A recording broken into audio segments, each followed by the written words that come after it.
Evangelio de Mateo, capítulo 25, y tenemos como título la parábola de las 10 vírgenes.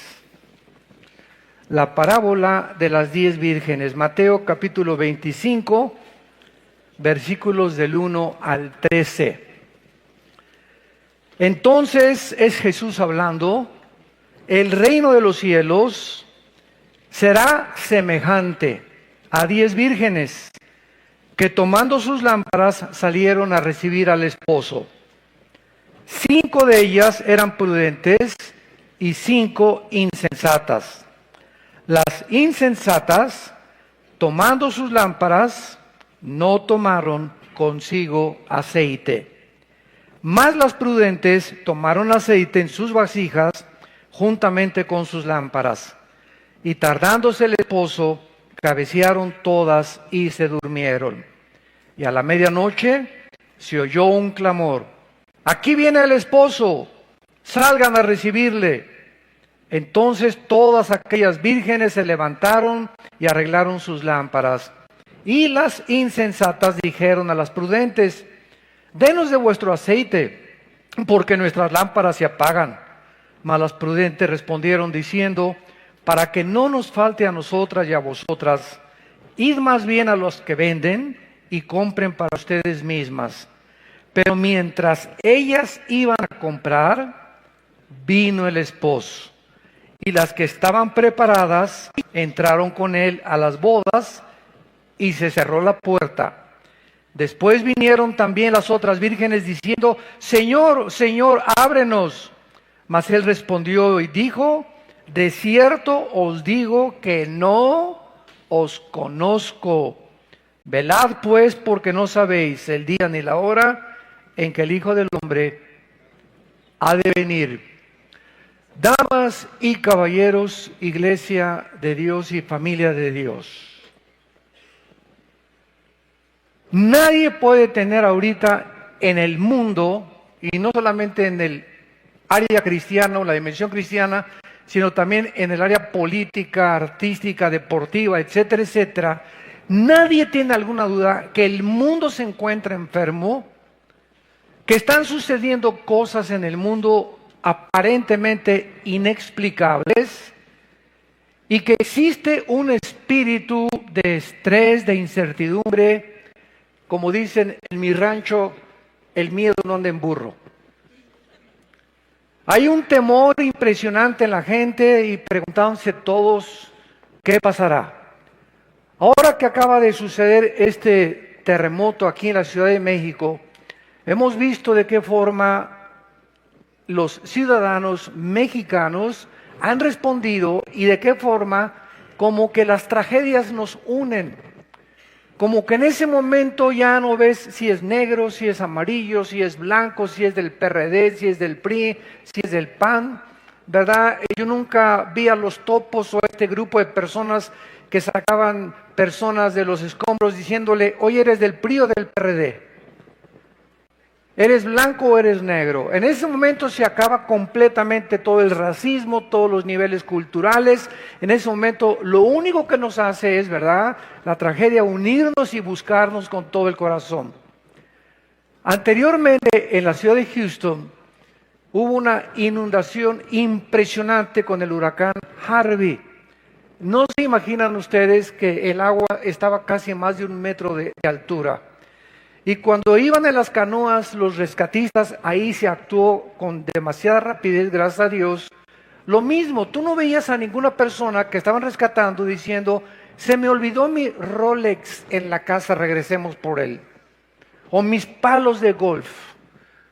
Lo único que veías tú en la televisión eran las gentes con las caras emocionadas: mi hijo se salvó. Y veías cómo se encontraban 2 canoas o 2 lanchitas, y aquí está mi abuelita, y aquí está mi hijo, y lo único que importaba en ese momento no eran los palos de golf, ni la televisión que se mojó, ni la cara, sino que estuvieran vivos. Era lo único que les llenaba de satisfacción. Todo lo demás, de repente, carecía de importancia. Y todas estas cosas nos llegan a pensar profundamente no solamente teológica, sino también filosóficamente.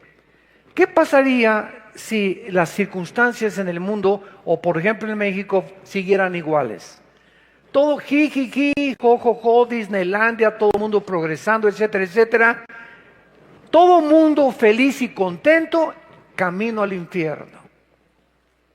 Jesús lo dijo hace 2000 años claramente, de qué le sirve al mundo ganar las cosas y de qué le sirve a las personas que obtengan las cosas del mundo si pierden su alma. Entonces, desgraciadamente, los pensamientos de Dios no son nuestros pensamientos, ni la forma como Él actúa es como actuamos nosotros. Entonces, estas circunstancias que aparentemente a nosotros nos llenan de temor y nos llenan de preocupación y de cuestionamientos y de interrogantes, ¿por qué un Dios como el Dios que dice la Biblia, que de tal manera amó Dios al mundo, etcétera, etcétera, permite las cosas que están sucediendo? Y la respuesta es demasiado simple. Es que es desgraciadamente a través de estas tragedias que la gente se vuelve a Dios.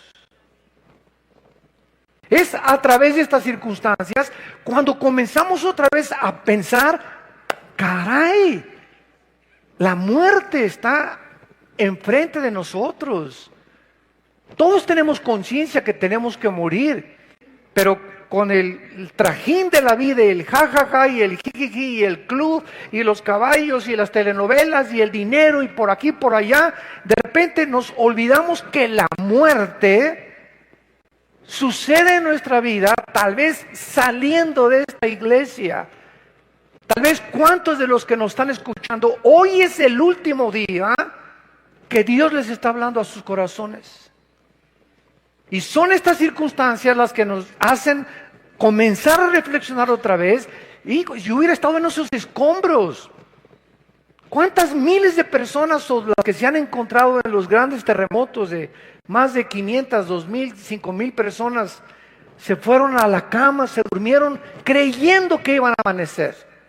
Habían checado a las 6 de la tarde en el hospital y les dijeron, usted está sano, usted tiene una buena dieta y usted pura alimentos orgánicos come y bebe y muchos alimentos y se cuidan también haciendo ejercicio y el agua y nada de eso está mal, pero de repente nos damos cuenta que aunque tengamos la mejor salud del mundo, la muerte nos llama a casa en el momento más inesperado.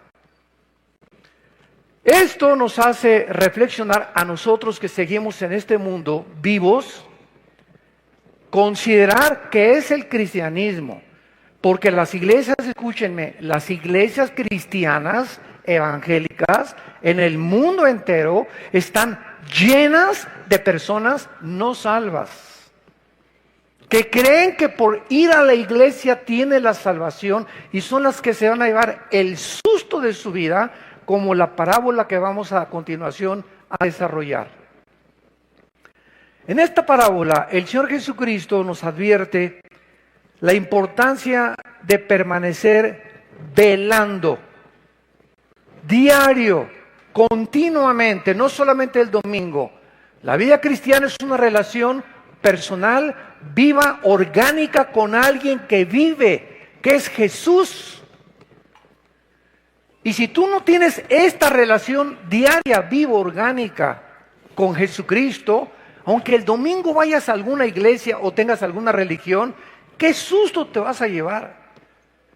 Y esta es la parábola precisamente que Jesús ha descrito para que comencemos a prepararnos y a considerar realmente qué es la situación o en qué situación me encuentro. Dado que las circunstancias son inesperadas y que puedo morir saliendo mañana, un ataque al corazón, una embolia cerebral, un balazo, un accidente, un temblor, me cae una losa arriba de la cabeza, una inundación, de muchas formas, pero todos tenemos que morir. Tenemos que considerar, mientras estamos vivos, si realmente tenemos la salvación. Esta parábola es también un retrato dramático de lo que le sucederá a los cristianos que se decían cristianos y no lo eran. Y pertenecían al coro, pertenecían a la alabanza, pertenecían a diáconos, pertenecían a la seguridad, pertenecían al grupo de oración, pertenecían afuera, eran pastores, eran obispos, eran lo que tú me quieras llamar. La iglesia está llena de personas que no saben ni han entendido lo que es el cristianismo. Y en este es un retrato que Jesucristo nos da. Vamos a ver a continuación y a identificar los protagonistas. El esposo está mal traducido. Si lo quieren ustedes corregir en sus Biblias, es la palabra numpios, con N de Nancy, U, M de mamá, P de papá, H, I latina, O, S de Samuel. Numpios, y es el novio. Entonces, siempre que se traduce esposo en el Nuevo Testamento, está mal porque Jesucristo no es todavía nuestro esposo. Vamos a demostrarlo a través de varios versículos en este momento. Entonces, el novio aquí es el Señor Jesucristo. Las vírgenes prudentes son los verdaderos creyentes, los que tienen la salvación y están seguros de su salvación. Las vírgenes insensatas son los falsos creyentes, los cristianos que han ido a la iglesia y han ido a muchos estudios, pero nunca han sido regenerados, nunca nacieron de nuevo, nunca entendieron que era realmente que la necesidad más importante para asegurarnos de que pertenecemos al reino de Dios es el arrepentimiento. Y las iglesias, de acuerdo a una estadística que hicieron allá en Latinoamérica, más del 60% de las personas que van a las iglesias ni siquiera oyeron ni les predicaron nunca que tenían que arrepentirse. ¿Qué es eso del arrepentimiento? Pues ya no dejo de fumar, ya estoy arrepentido. Ya no dejo las drogas, pues ya estoy arrepentido. Y ya dejé a mi amante, ya estoy arrepentido. El arrepentimiento, lo explicábamos ayer en la conferencia en el World Trade Center, en el desayuno que tuvimos. El arrepentimiento es fácilmente ilustrado de esta manera. Es ir caminando en un camino equivocado. Y de repente Dios te habla, te ilumina el entendimiento, te dice vas mal, estás a punto de pasar la luz amarilla, si se prende la roja, vas a destruir tu vida y tu familia. Y en ese momento el arrepentimiento no es una vuelta de 90 grados. Porque mucha gente dice, bueno, el arrepentimiento es ya no voy a fumar, ya no voy a tomar, ya no voy a adulterar, etcétera, etcétera. Aunque hagas muchas buenas cosas y hay que dejarlas desde luego con el poder de Dios, no es el arrepentimiento.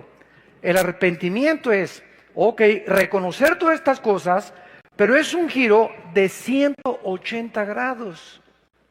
Que no solamente dejas de hacer esas cosas, sino que te vuelves a Dios. Porque ¿de qué te sirve dejar lo que tú estás haciendo? En este caso, los mormones nos ganan porque ni café toman. Entonces, hay muchísima gente más moral en ese sentido que los mismos cristianos. Que ni café toman, ni Coca-Cola, olvídate, no, solo el diablo toma Coca-Cola. Pero si tú no te vuelves completamente a Dios, porque si tú dejas de hacer esas cosas, bueno, Alcohólicos Anónimos es una institución muy altruista y te quita el alcohol. Marihuanos Anónimos, Neuróticos Anónimos, etcétera, etcétera, ayudan a dejar muchas cosas.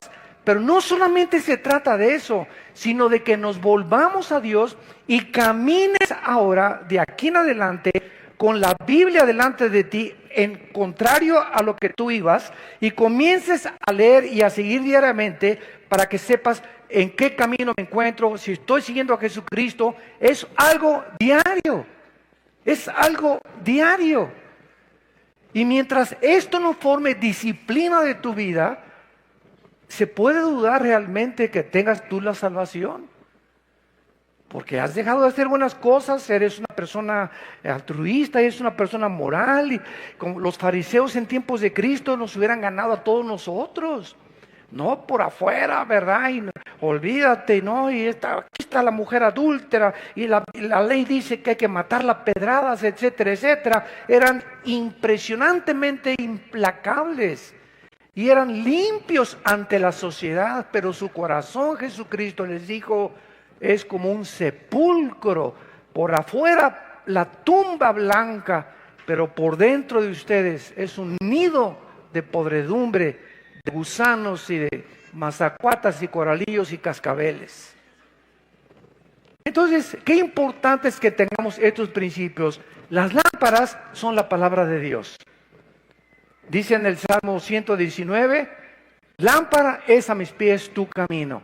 Entonces, las lámparas es un símbolo o tratan de significar la palabra de Dios, que es la forma como Dios nos alumbra nuestra vida y el testimonio que damos. Y el aceite de las lámparas, que vamos a continuación a ver, es el Espíritu Santo. Es la unción del Espíritu Santo que llena la lámpara. Vamos a ver que no basta solamente traer la Biblia, porque hay un dicho que decía Charles Spurgeon, el príncipe de los predicadores: el diablo nunca es más diablo que cuando trae la Biblia debajo del brazo.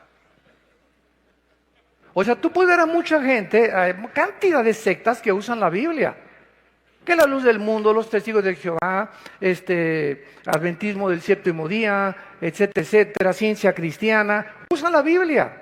Cuando Cristo se enfrentó a Satanás, Satanás no le citó el manifiesto comunista. Satanás le citó a Cristo el libro de Deuteronomio, se lo sabía de memoria Satanás. Cuando los demonios se conocieron a Cristo en las sinagogas, ellos fueron los primeros que le dijeron: tú eres el Hijo de Dios. O sea, el diablo no es ateo. Los demonios no son ateos, no basta decir creo en Dios. La pregunta es ¿en cuál Dios? Y el apóstol Santiago en su capítulo 2, en el Nuevo Testamento, lo aclara.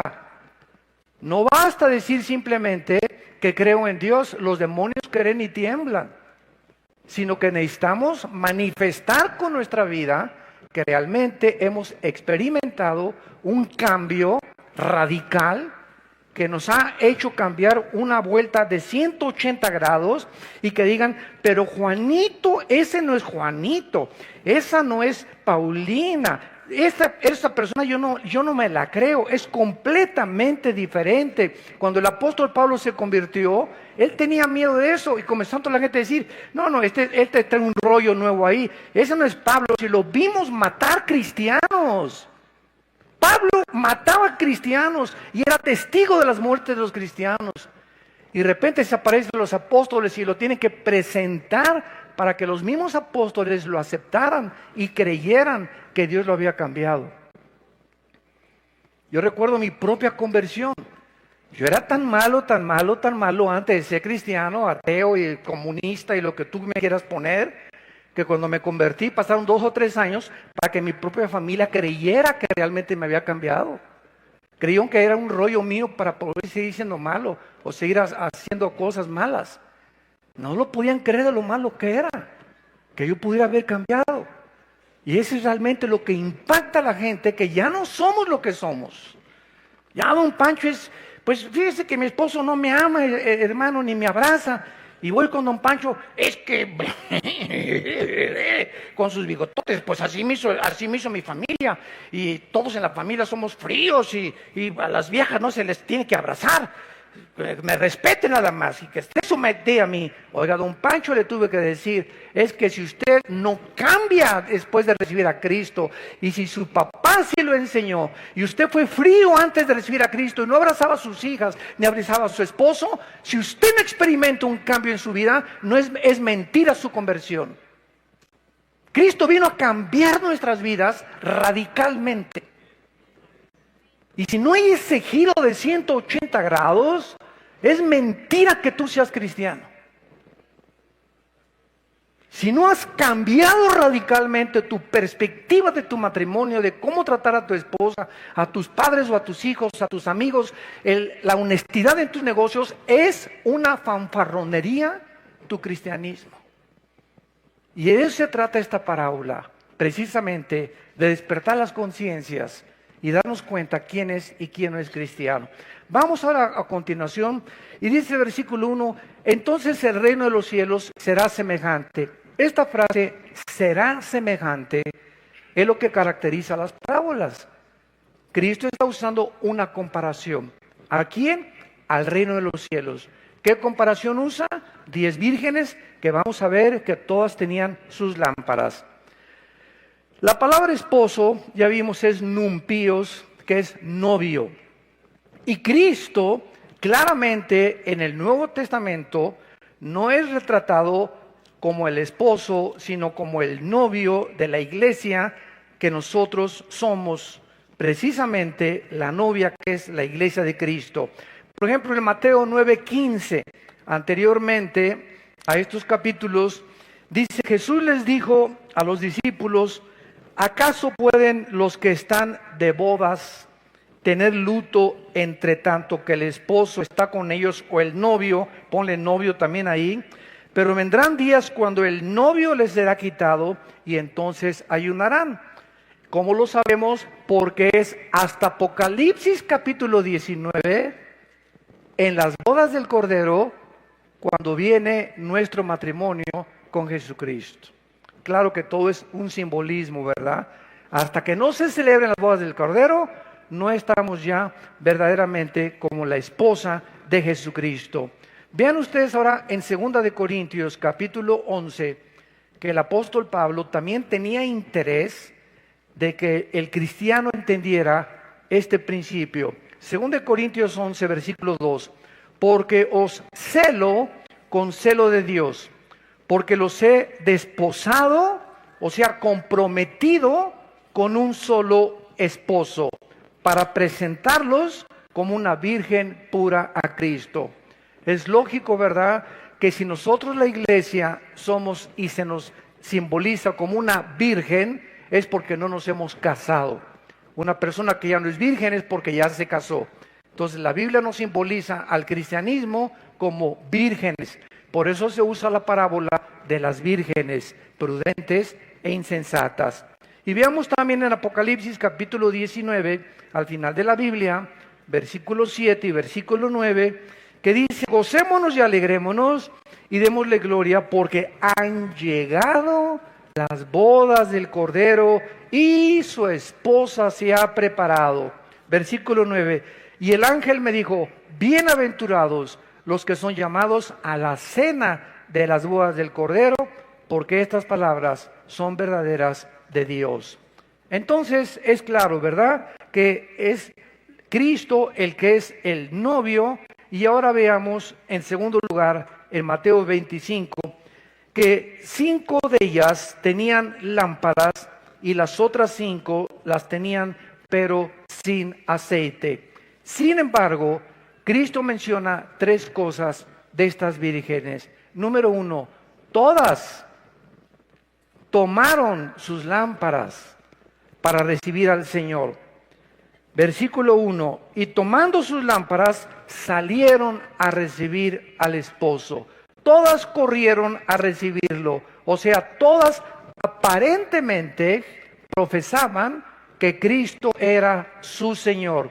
Y así podemos ver en la Biblia que existen muchísimas personas, de eso se trata esta conferencia, que llevan su Biblia debajo del brazo, sin embargo no tienen una relación con el Hijo de Dios, porque aunque tengas la Biblia, si no tienes al Espíritu Santo, que es la unción, tu Biblia carece de poder. Este libro, ¿verdad?, es un libro impreso con páginas impresas. Una vez yo llegué a una iglesia, me reservo el nombre de la iglesia, que creían que la Biblia tenía el poder en el sentido que al llegar yo a predicar me dijeron, usted tiene que lavarse las manos antes de tocar este libro santo. O sea, esto es hacer un ídolo de un libro. Y la Biblia en sí, ¿verdad?, es letra. Si no tiene al Espíritu Santo, es letra muerta. ¿Por qué? Porque no me cambia. Es un libro como cualquier otro. Lo que da vida a este libro y las personas que se acercan a este libro y son transformadas con este libro es porque tienen dentro del Espíritu Santo, que es el autor de la Biblia, quien aplica este libro en sus almas. Pero si tú vienes con un doctorado en ciencias políticas y en filosofía y letras y te dio el premio Nobel de Astrofísica a la Biblia, sin el Espíritu Santo, por más inteligente y más intelectual que seas, no va a cambiar tu vida mientras tú no te rindas a lo que dice la Biblia, que aceptes a Cristo como tu Salvador. Entonces, estas vírgenes, aunque tenían todas las Biblias, dice el versículo 2 y 3, 5 de ellas eran prudentes y 5 insensatas. La palabra prudente es la palabra griega pronónimos, que significa precavido, alguien que se anticipa antes de hacer algo, calcular, pensar antes de actuar, no actuar impulsivamente. Una persona que actúa impulsivamente, pues vamos a comprar este carro. Espérame tantito, te dice tu esposa, vamos a hacer cuentas, vamos a ver si apagamos el gas, la luz, etcétera, etcétera. No, yo quiero comprar este traje y quiero comprarme este reloj. Todas las personas que actúan de esta manera, sin antes haber tomado en consideración lo que van a gastar o lo que van ellos a invertir, sin haber considerado y haber calculado las cosas, son las personas que son lo contrario a prudentes. Son personas impulsivas, son personas que actúan inmediatamente por sus emociones. Vamos a comprar este viaje ya inmediatamente. Espérame tantito, todo lo que hagamos, seamos prudentes. Y dice Cristo en Mateo 10, como las serpientes. Se usa a las serpientes, a las víboras, como el ejemplo de la prudencia. ¿Y saben por qué? No hay un solo animal, una sola hormiga, un solo zancudo, una sola mosca que no tenga algo que enseñarnos de la sabiduría de Dios. Porque toda es la creación de Dios. Y las víboras son reptiles que cuando está el ratón, ellas calculan de una forma impresionante la distancia, de una forma maravillosa en su mente, en su cerebro que tienen, la distancia que tienen y el momento oportuno en que tienen que saltar, y el 99.9% de las veces nunca fallan para atacar a sus víctimas. De la misma forma Jesucristo dice a las muchachas, mira, ahí está, se parece a John Travolta, ¿verdad? ¿Verdad? No le brinques, calcúlalo, examínalo, rodéale, dale la vueltecita, tráelo a tus pastores para que lo verifiquen, examínalo, no brinques, no tomes una acción. Ese carro qué bonito está, ese reloj qué bonito está. No brinquemos impetitivamente, calculemos la distancia, calculemos lo que tengamos, pensemos en otras cosas 3 veces antes de tomar una decisión. Esto es muy importante en la vida y nos va a librar de tantas cosas de las que no vamos a tener que arrepentirnos. Estas vírgenes, ¿verdad? La mitad de ellas se llaman insensatas, es la palabra griega moros, en el griego que significa engañadas o tontas. Las insensatas se caracterizaban porque no llevaban aceite en sus lámparas, o sea, exteriormente sus lámparas profesaban una religión, pero no tenían el aceite del Espíritu Santo. En Mateo capítulo 7, versículo 21 al 23, Cristo hace esta advertencia solemne. No todo el que me dice Señor. Estas vírgenes oyeron la voz del esposo y salieron, Señor, lo vamos a ver. Le llamaron Señor a Cristo. No todo el que me dice Señor entrará en el reino de los cielos, sino el que hace. La fe sin obras es muerta completamente. Si nosotros no hacemos lo que la Biblia nos manda que tenemos que hacer, la fe tiene que ser demostrada a través de las obras. Las obras justifican que yo realmente he cambiado. Yo pues sí soy cristiano y voy a la iglesia y uso la Biblia, pero la pregunta es, ¿mi vida ha cambiado? ¿Soy mejor amante? ¿Soy más considerado con mi esposa? ¿Mi esposa ahora es la reina de mi casa? ya les pedí perdón a mis padres de todo lo que les hice. En mi trabajo ya cambié, ya no soy el que no avanza, no tranza. Ahora ya no doy mordidas, ahora ya soy honrado. Ahora estoy dispuesto a perder hasta mi trabajo si me exigen que participe de la corrupción. Cuando hay ese cambio radical en tu vida, donde tu misma esposa, tus hijos, tus padres, tus amigos, tus hermanos se dan cuenta que ya no eres la persona que eras hace una semana o 2 semanas, es cuando realmente se puede decir que Jesús está en tu vida. No antes. Tiene que haber una revolución completa dentro de nuestro corazón. Y es esto lo que Jesucristo está tratando de decirnos. En el libro de Judas, que está antes de la Biblia, antes del Apocalipsis, Judas, la epístola de Judas, versículo 19, dice: estos son los que causan divisiones, los sensuales que no tienen el Espíritu. Y aquí Judas es una carta escrita para los que entran a las iglesias en el mundo entero, y en todas las iglesias hay esta clase de personas, murmuradores, chismosos, chismosas, hablando contra el pastor, y si esto por acá, y si esto por allá. ¿Por qué es esta actitud la que tienen? Porque son sensuales, están manejados por la energía de la carne, no tienen al Espíritu, todavía no han aprendido a amar la obra de Dios. Y cuando actúan con motivos equivocados para su gloria, para su ego. Pues si no lo reconocen, se van de la iglesia. Si no me aceptan, es que no se han fijado que soy el papucho de papuchos. ¿Cómo es posible que no me han hecho pastor o pastora? ¿O por qué no me han... mi voz, que Bocelli parece Pinocho comparado conmigo. Y cuando hay este tipo de actitudes en el corazón, hablan de que algo está mal en tu vida interior. Algo está mal en tu vida interior. Cristo no ha revolucionado completamente eso. Lo vamos a ver más adelante. Ahora vemos las 5 prudentes, dice el versículo 4. Mas las prudentes tomaron aceite en sus vasijas juntamente con sus lámparas.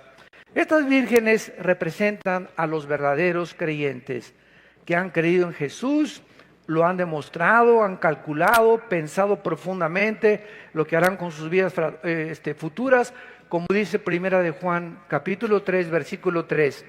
Todo aquel que tiene esta esperanza se purifica a sí mismo. O sea, si tú tienes a Cristo realmente, una de las áreas más importantes que pueden denotar tu verdadero cristianismo es tu pureza sexual. La pureza sexual es una de las áreas de las más importantes. Y cuando comiences a darte cuenta que ya puedes ver a una muchacha sin sensoriarla toda de los pies a la cabeza, o haz de cuenta que tú pasas en video, le hacen así los hombres muchas veces, y hasta 2 veces, y no pueden ver a una mujer sin desnudarla con sus ojos, o tiene que estar viendo pornografía para poder satisfacer su alma, estando casados, o si andas con un muchacho que es tu novio y ese muchacho adicto a la pornografía, tarde o temprano va a poner sus manos en tu cuerpo. Y esta es la razón por la cual las muchachas que no se han casado y que salen con muchachos, no permitan, muchachitas que me escuchan, que son solteras, no permitas que ese cocodrilo te ponga las manos encima de tu cuerpo. No lo permitas. Porque así comenzó con la manita y el dedo llegó y cuchi, cuchi, cuchi, cuchi, cuchi. Y cuando te das cuenta, ¿verdad? Ya la pancita te comienza a crecer. ¿Y todo por qué? Porque no pusiste una línea de división, no le pusiste una cerca, no le pusiste un límite. ¿Sabes qué, Pancho, voy a salir contigo? ¿Sabes qué, Chencho, voy a salir contigo? No me toques porque tú, mira, con esto de aquí, te dejo chimuelo, ¿eh? Y si no, mi hermano le hablo, y si no, mi papá, conmigo te andas bien, vamos a tener una relación íntima, vamos a ser amigos, pues no me toques. ¿Por qué? Porque hasta que nos casemos, no saltemos a privilegios que no nos corresponden antes de casarnos. Tú no tienes ninguna responsabilidad para tocarme. Mi cuerpo va a ser de aquel que va a ser el padre de mis hijos. No se lo voy a dar a 3 o 4 antes de casarme. Y esa actitud que tú tienes como muchacha, santa delante de Dios, nos habla y le habla a los demonios y le habla a los ángeles y le habla a Dios de que tienes a Jesucristo en tu vida. Por eso quieres tú buscar la honestidad y quieres buscar la moralidad y quieres buscar tú la virginidad. Y ya no, tus amigas te van a burlar. Ay, tienes 25 años y no has salido con ningún muchacho, ni tampoco te has acostado con ningún muchacho. No, ¿y qué? Me dan lástima ustedes, ¿verdad? ¿Por qué? Porque prefiero morirme virgen a poder violar el mandamiento de mi Padre, que me prohíbe: no tendrás sexo ni inmoralidad antes del matrimonio. Estas cosas son las que comienzan a concientizarnos verdaderamente de que realmente hay un cambio en nuestra vida. Buscamos la pureza sexual. En el versículo 5 encontramos que Cristo menciona algo interesante. Va a haber una larga espera antes de que Él venga, y tardándose el esposo. Va a haber una larga espera, por eso, ¿verdad? Por lo que la mayoría de las vírgenes, o sea, las profesantes, se quedaron dormidas. Y pues desde hace varios siglos se está diciendo, y Cristo viene, ¿verdad? Y pues no viene. Ahora todos ustedes son testigos de que hasta en las redes sociales que venía el 23 de septiembre y que iba a haber una tragedia el 23 de septiembre, que porque en Apocalipsis 12, la mujer que aparece ahí con la luna debajo de sus pies y con las 12 estrellas, pues simboliza la constelación de Virgo, que exactamente en este momento se está formando en el cielo. Y entonces Apocalipsis 12 se está comprobando y va a haber algo tremendo el 23 de septiembre, y no hubo nada. Increíble. Se llama escatología amarillista. O sea, usan eventos del mundo y buscan de alguna forma relacionarlos con la Biblia, y no todo lo que sucede a nuestro alrededor está relacionado con la Biblia. Es al revés. Busquen la Biblia primero para que los eventos que tengan significado. Pero no trates de relacionar todo con la Biblia, porque caen. No, pues es que el número de Mikhail Gorbachev es el 666, es el anticristo. Hoy hay más de 3.500 nombres que si los deletreas en la geometría, tienen el 666. No, pues que el príncipe de España es ahora que las Torres Gemelas fueron derribadas en septiembre, 11 de septiembre del 2001. ¿Saben lo que comenzaron a decir? Me acuerdo en esa época, 2001, de este siglo, de que se cumplía Apocalipsis 18, la gran ramera Babilonia había caído. Que Nueva York era la gran ramera Babilonia. Y nos bombardean por todos lados, y los cristianos se creen todo lo que leen en las redes sociales. Nunca vuelvas a leer y que va a temblar el 15 de septiembre y que va a pasar estas cosas. La Biblia es un libro completo, una revelación que no hay que agregarle nada. No hay ninguna fecha, ningún día, ninguna hora para poder pronosticar absolutamente nada.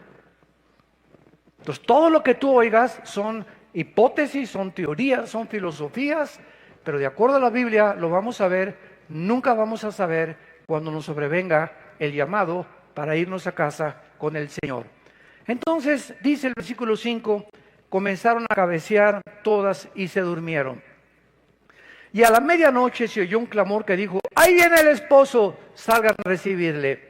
La idea es que nos va a parecer que se está tardando Jesús, ¿verdad?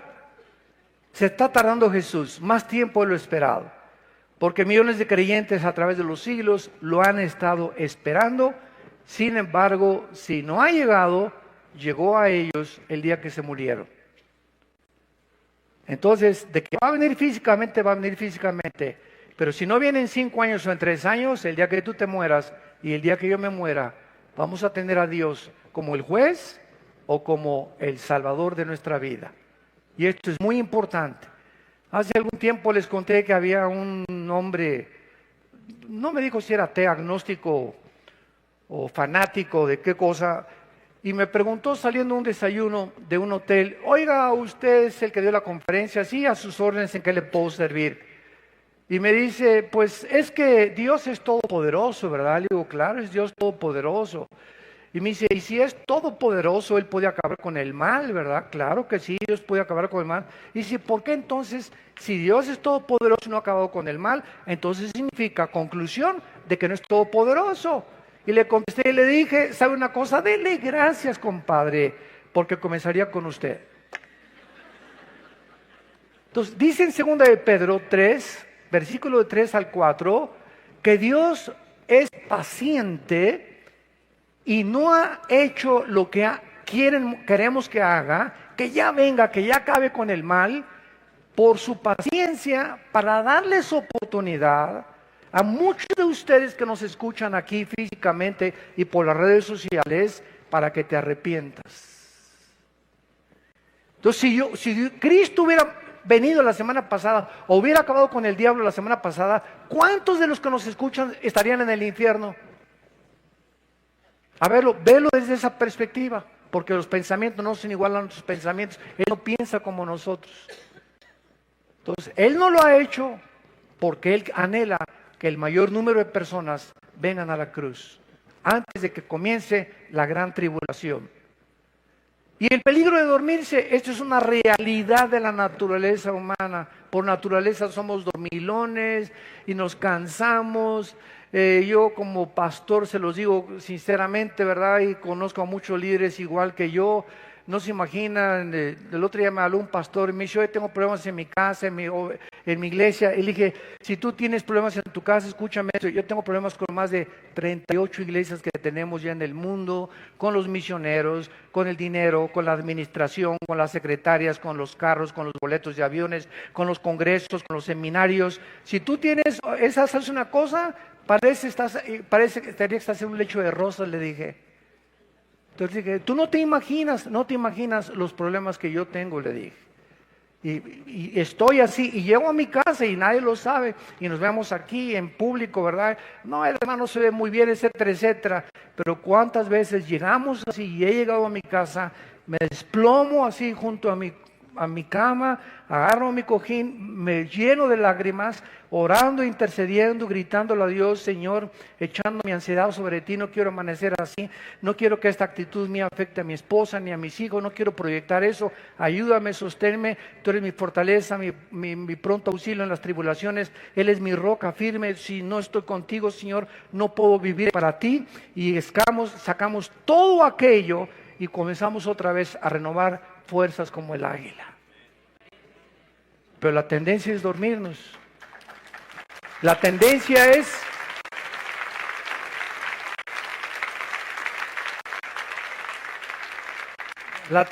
llegar así, a lo mejor los problemas son diferentes, pero si tú llegas a un estado en tu vida que ya no aguanto, ahí está la toalla, se oye un coro arriba del diablo, alabío, alabao, alabim, bomba, túpanle, más recio, ra. Y se te viene una parvada como de abejas africanas de demonios a atormentarte. Porque dice la Biblia en el libro del Éxodo que cuando iba el pueblo de Israel adelante, los amalecitas que comenzaron a atacar a la caravana, nunca atacaban a los que iban en primera fila, a los generales y capitanes, atacaban a los que iban hasta atrás, a los rezagados, a los débiles, a esos son a los que ataca Satanás. Entonces, si tú te desconchinflas, ¿verdad? Y ya no quiero nada, y esto y el otro, y estás un hipócrita y esto no sirve para nada, de nada te sirve tus quejas y lo que estés diciendo. Un cristiano desanimado es un cristiano derrotado. No permitan, santos de Dios, nunca el desánimo. Estamos atribulados en todo, pero no desesperados. Estamos perseguidos, pero no desamparados. En problemas, pero nunca que la angustia se apodere de nuestra alma. Nunca llegues a un rincón en tu vida, ya como los perritos, lamiéndote tus heridas. Nadie me quele, nadie me vino a ver en el hospital, nadie me visita. Llego a la iglesia y nadie me saluda. Y comienzas y te hundes, y de esto no me va a sacar. Y ya se fue mi esposo, y no tengo seguro social. Y en ese momento, ahí es cuando el escudo de la fe se cae. ¿Qué es la fe? Es el escudo, dice en Efesios 6. ¿Por qué? Porque la fe es la que nos defiende ¿de quién? De los dardos de Satanás. ¿Y cómo atacas a Satanás? Con pensamientos. Precisamente eres una desdichada, nunca te vas a volver a casar, te vas a quedar sin esposo, te vas a quedar sin novio, te dicen la Betty la fea, bla, bla, bla, bla, bla, bla, bla. Y tú, sí, sí, amén, amén, amén, amén. Por el amor de Dios. ¿Se dan cuenta ustedes al estado que podemos llegar? Es en ese momento cuando nos abandonamos a nosotros, cuando caemos en incredulidad, que se viene contra nosotros el enemigo con todo lo que da. Y tu estado comienza a ser peor, 5 veces peor que el primero. ¿Por qué? Porque bajaste el escudo de la fe. Es el escudo de la fe. El Señor no me abandonará. El que habita cerca al abrigo del Altísimo, morará bajo la sombra del Impotente. Diré yo a Jehová, castillo mío, mi roca. Y comienzas en ese momento de desesperación. No me importa en qué mi hija se fue, mi hijo se fue, perdiste el trabajo. En cualquier momento en que nos sintamos arrinconados, sin fuerzas para salir el panorama oscuro, confiesa la palabra de Dios. Él es mi Señor, Él es mi roca, tú eres mi ayuda, mi fortaleza, nunca me dejarás, nunca me desampararás. Y mientras comienzas a hablar, algo misterioso en el reino espiritual sucede en la dimensión invisible. Cuando hablamos la palabra de Dios con fe, se comienzan a despejar así las nubes y los demonios comienzan a irse. Mi cerebro comienza a pensar más claramente y comienzo a entender claramente su voluntad. Porque mientras no estemos despejados, el Espíritu Santo no se comunica a nuestro espíritu. Acuérdate de eso. Nuestra mente tiene que estar despejada para que podamos discernir la voz del Espíritu Santo. Este es el peligro de dormir. Se dice en Romanos capítulo 13. Versículos del 11 al 14, dice Pablo, y esto conociendo el tiempo que es para levantarnos del sueño, porque ahora está más cerca de nosotros nuestra salvación que cuando creímos. La noche está avanzada y se acerca el día. Desechemos pues las obras de las tinieblas y vistámonos de las armas de la luz, andemos como de día honestamente, no en glotonerías, borracheras, lujurias, lascivias, contiendas, envidia, sino vistámonos del Señor Jesucristo y no proveáis para los deseos de la carne. Pablo compara que ya estábamos a 12 de la noche ahorita, 1 de la mañana ya. Es la hora más oscura del mundo ahorita. Es cuando más confusión hay ahorita, política, filosófica, artísticamente, económicamente. Nunca el mundo ahorita en el siglo XVII, que nos encontramos en el siglo XXI, en el año 2017, nunca he visto tanta confusión filosófica, religiosa, política, económica, como en el año que estamos viviendo. Donde está un loco ahorita en Corea del Norte a punto de estallar una guerra internacional. Con toda la economía y con todos los internets y con todas las iPads y con todos los iPhones, iPhone 5, 6, 7, 8, quién sabe hasta qué número va a llegar. Pero es increíble que a pesar de toda esta tecnología, que creíamos que nosotros, dentro de nosotros, estaban las respuestas para mantener el mundo, estamos en un mundo enfermo. Un mundo completamente contaminado porque hemos abandonado al Dios de la Biblia. Y finalmente viene la invitación a recibir al novio, versículo 6, se oye entonces la voz, a la medianoche salgan a recibirle, se levantaron, arreglaron sus lámparas y las insensatas dijeron a las prudentes, denos de nuestro aceite porque nuestras lámparas se apagan. Mas las prudentes respondieron, para que no nos falte a nosotras y a ustedes, vayan más bien a los que la venden o los que venden el aceite y compren el aceite ustedes mismas. Esta voz de que se oye el esposo es la voz de primera de Tesalonicenses 4:16, el arrebatamiento de la iglesia, porque el Señor mismo con voz de arcángel y con voz de trompeta descenderá del cielo. Y esa voz, nada más la vamos a oír lo que teníamos el aceite en la lámpara con la unción del Espíritu Santo. Todos los demás van a decir, pues sí, ¿verdad? oímos, ¿verdad? Etcétera, etcétera, pero Señor, Señor, y Él les dirá, yo nunca los conocí. Se levantarán para arreglar sus lámparas, pero no van a poder. Las insensatas descubren que no tienen aceite. ¿Por qué? Porque simplemente estaban cubiertas de religión. No había habido nunca un cambio interior en sus vidas. Nunca fueron regenerados, regeneradas, nacidas de nuevo, nacidos de nuevo. Solamente tenían el manco del catolicismo. Soy de la Iglesia Nueva, soy mormón, soy testigo de Jehová, soy bautista, soy presbiteriano, soy nazareno. Es lo único que tenían, el título, pero dentro de la botella no había nada. Y cuando venga Cristo no va a estar viendo a ver los bautistas, los nazarenos, los evangélicos. Cuando Él venga, lo único que le va a interesar es lo que está dentro de la botella.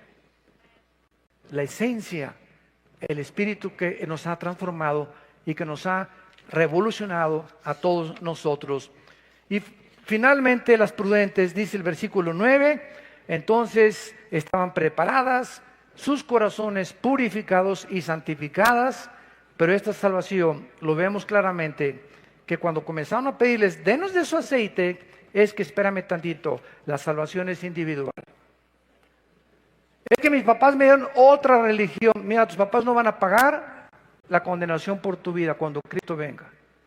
Si tu papá fue mormón, tu papá fue budista, tu papá fue musulmán y Cristo te abre los ojos, es para que regreses a esa casa de donde tú vienes y seas una luz y comiences a mostrarles que se encuentran en un camino equivocado, con amor, con paciencia, con perseverancia y con prudencia. Pero no se puede decir, es que dame tu salvación en ese momento, o a la hora de la ambulancia, cuando ya me llevan al hospital, Jesucito mío, mi dulce compañero, me desampara noche de día, entra en mi corazón, Jesús. Y eso sería burlarnos de Él, porque Dios sabe perfectamente bien que dice, cuando oiga su voz, ¿cuándo lo estás oyendo? Ahorita. Ahorita estás escuchando su voz a través de la Biblia. Cuando oigas esto, no te endurezcas. Ahorita te sales, te vas a las tortas, a los tacos aquí de chile relleno ahí en la esquina, te vas a tu casa, etcétera, etcétera, en la noche, y se te olvidó todo lo que hablamos, porque en este momento tú dijiste, lo voy a pensar y lo voy a hacer mañana, y mañana viene otra temblorina y te cae un ladrillo arriba de la cabeza. Y te perdiste para siempre, ya no hubo oportunidad. Tú creíste que lo voy a pensar mañana o pasado mañana, cuando oiga su voz. No te endurezcas. Hoy es el tiempo en el que tú tienes que tomar una decisión en esta misma hora que Dios te está hablando. Vino el esposo, 3 palabras poderosas que nos garantizan el regreso de Cristo. Vino el esposo. Jesús lo dijo, vengo, Apocalipsis 22, y mi galardón conmigo para recompensarlos según sus obras. Las insensatas se quedarán. ¿Por qué? Porque comenzaron a decirle, Señor, Señor, y Jesús les dijo, no las conozco, no sé quiénes son ustedes. Y dice Juan 10, Dios conoce a sus ovejas, Cristo conoce quiénes son sus ovejas. ¿Quiénes son sus ovejas? Las que oyen la voz del pastor. Es que yo dije que era cristiano, pero ¿cuántas veces me habló Jesús a través de la Biblia y no le hice caso? Oí la voz de Friedrich Nietzsche, oí la voz de Bertrand Russell, oí la voz de Walter Mercado, oí la voz de los gurús, oí la voz del psicólogo, oí la voz del psiquiatra, oí de ese deportista, de esa cantante famosa, pero nunca reconocí la voz de mi pastor. ¿Por qué? Porque aunque yo me decía que era cristiano, no tenía el Espíritu Santo que me capacita para reconocer, sintonizarme, no con la charrita del cuadrante, sino con la voz donde está en el FM que yo necesito oír. Estamos llenos de aquí, ¿verdad?, de ondas por todos lados, la voz de Nietzsche, de ateísmo, agnosticismo, ateísmo, nazismo, fascismo. Estamos rodeados de filosofías, de darwinianismo, de que venimos del chango, etcétera, etcétera. ¿Cuál vas a oír? ¿Cuál es la voz que vas a escuchar finalmente? Y solo hay un camino, una verdad y una vida que se llama Jesucristo. Y esa es la voz a la que cuando Él venga te va a decir, no todos que me digan Señor, porque yo conozco mis ovejas, y si fueras mi oveja, me hubieras obedecido. pero no me obedeciste porque simplemente no era mi voz la que tú estabas escuchando. Velad pues, dice el versículo 13, porque no sabemos el día y la hora en que el Hijo del Hombre vendrá.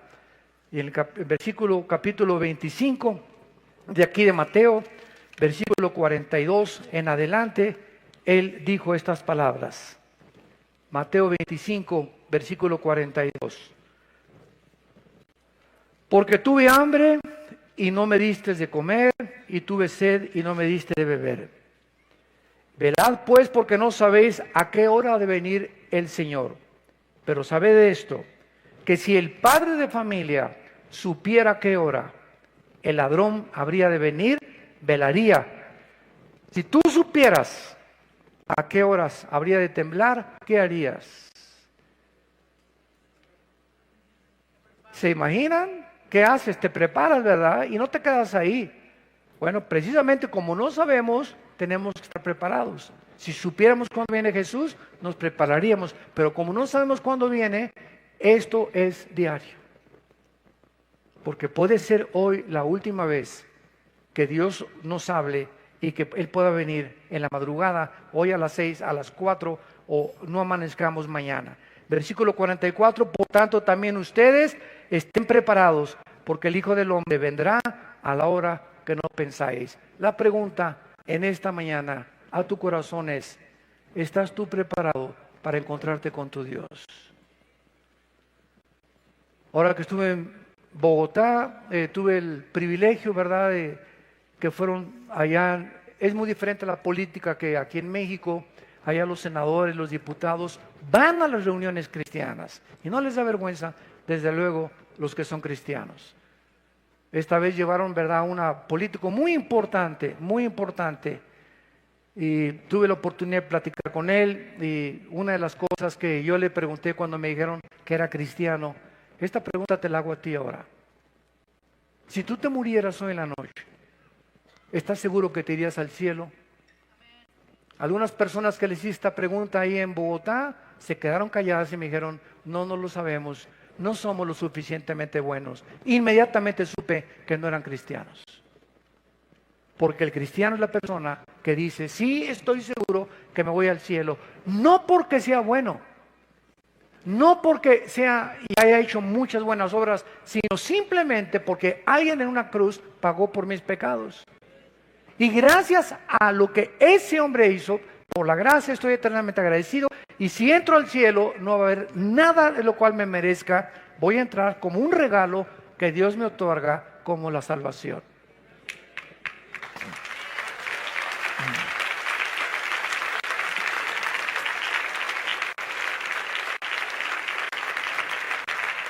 ¿Podrías tú contestar eso? Si tú contestaste sinceramente, pues mire, no estoy seguro, no eres cristiano. No tienes la salvación, no tienes la seguridad de tu salvación. ¿Cómo podemos estar seguros? Porque la Biblia dice, aquel que me recibe y me acepta en su corazón, tiene vida eterna. Y lo creo porque la Biblia lo dice. Y ahora ese poder entra en mi vida para vivir esa vida que Dios quiere que yo viva antes de que Él me llame a casa. Aprovechemos esta oportunidad. Inclinemos nuestra cabeza y digámosle al Señor, te doy gracias, Padre mío y Señor mío, porque me sigues hablando al corazón. Nos sigues redarguyendo de pecado, de justicia y de juicio. Te doy gracias, Señor, porque oigo tu voz y sé que diste tu vida en esa cruz, en mi lugar. Ahora, Señor, te pido con toda mi alma que entres a mi corazón. Me arrepiento de mi vida.